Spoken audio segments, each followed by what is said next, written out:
years before stepping down in 2017 amid multiple Talking about John Conyers. Charges he denied. Conyers was a native of Detroit and fought to make Martin Luther King Jr.'s birthday a national holiday. He died at his home of natural causes.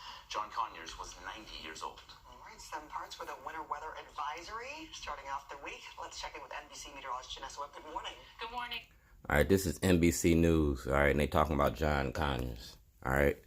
I spoke to John Conyers personally. I spoke to Congressman Cummings personally. I spoke to John Conyers personally. I seen him at events. Eleanor Holmes was there, took pictures with him. We was talking about mass incarceration in your prison industry. We talking about Martin Luther King. We talking about the civil rights icons and the civil rights, all right? You feel me? Like I said, I spoke to John Conyers. I gave him my city paper interview. Talking about the art of getting money.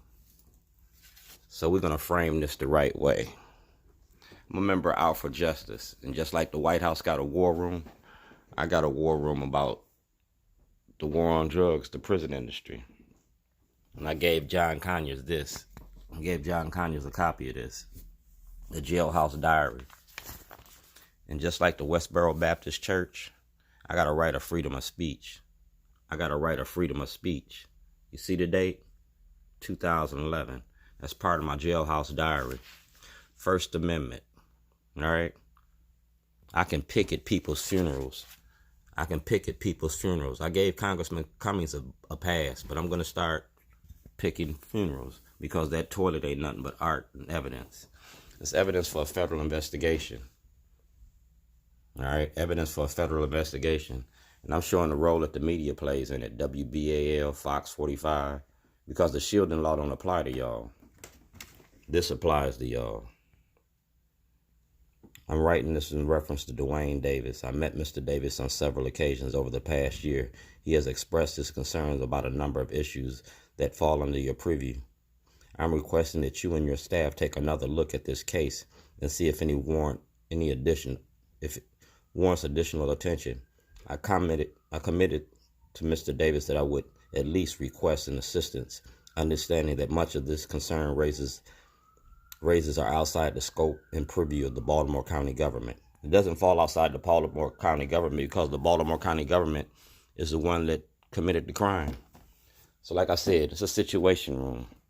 And the situation is, we shall overcome. The situation is the war on drugs and the money you make behind the war on drugs.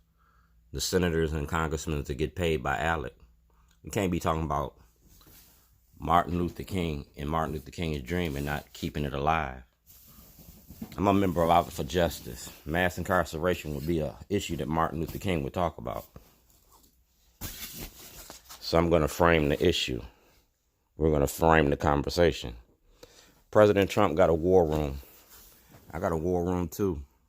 And the material from my war room is in President Trump's hands.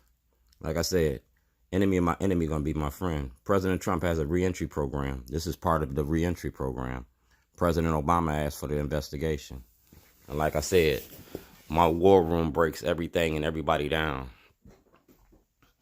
We'll talk about Bilal and Mosby. And if Bilal was with Jack Young, I ain't supporting Jack Young because anything that Bilal was attached to is cancerous. You feel me? I got a right to protest. Just like the Westboro Baptist Church, I got a right to protest. And I use toilets for my protest. And Mosby got my Mosby branch, Baltimore County, yeah. Teller branch, Carter, GOP Carter, Conway, the Maryland Black Caucus. Y'all selling out American black bodies. And we're going to talk about it. Because like I said, we shall overcome. Racism doesn't work without black cooperation. That's the black cooperation that's permitting racism to exist in Baltimore City and Baltimore County. Breaking you down like the war room.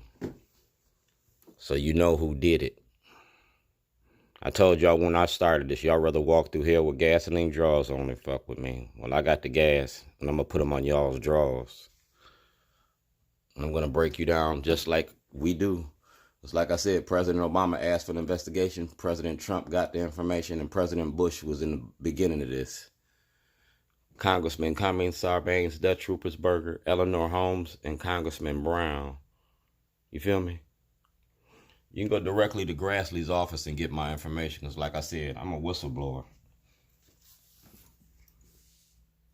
And you can go straight to the Supreme Court.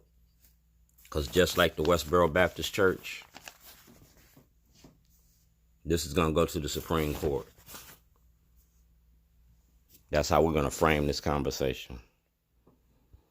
We're going to frame it just like that. That toilet was nothing but a prop for a movie.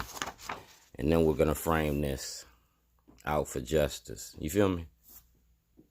Then we're going to frame this. The treatment of inmates in the Baltimore County Detention Center. We're going to talk about the opioids and the opioid abuses on the inmates inside the Baltimore County Detention Center. We're going to frame this. And then we're going to frame this from Hassan Giordano. And we're going to frame this. A federal investigation. I'm a whistleblower. And the same protections you giving that white lady in Washington, D.C., I'm blowing the whistle on Elijah Cummings, Sarbanes, Dutch, Ruppersberger, Van Hollen. I'm blowing the whistle on your prison industry. And I'm blowing your whistle to the courts. I'm blowing your whistle to the courts. I'm blowing the whistle. And here we are. I'm blowing the whistle. So let's talk about it.